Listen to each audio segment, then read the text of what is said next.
Dalam kehidupan sehari-hari, kita pasti pernah mendengar istilah atau kata musibah.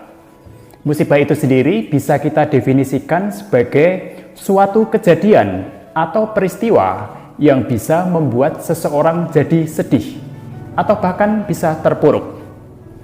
Musibah adalah sesuatu yang tidak diinginkan oleh hampir semua manusia.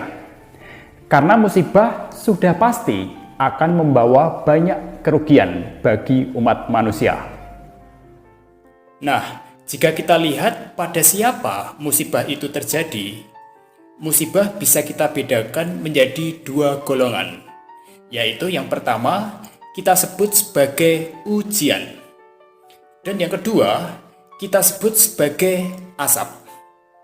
Artinya, apabila musibah itu menimpa orang yang baik, tidak senang berbuat jahat, atau dalam istilah keagamaan kita sebut sebagai orang yang tidak suka berbuat dosa, maka musibah itu kita sebut sebagai ujian.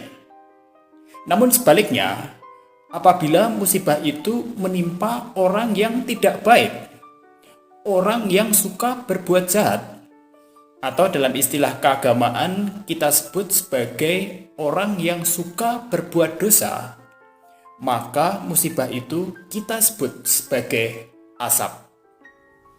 Jadi musibah itu bisa kita sebut sebagai suatu ujian atau asap jika dilihat kepada siapa musibah itu terjadi. Atau dengan kata lain, Tuhan memberikan musibah itu kepada siapa.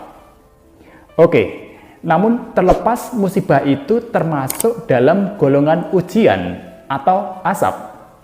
Ayo, yang terpenting kita harus tetap berikhtiar dan jangan bosan-bosan untuk terus berdoa agar kita semua bisa melewati masa pandemi yang sulit dan berat ini. Amin.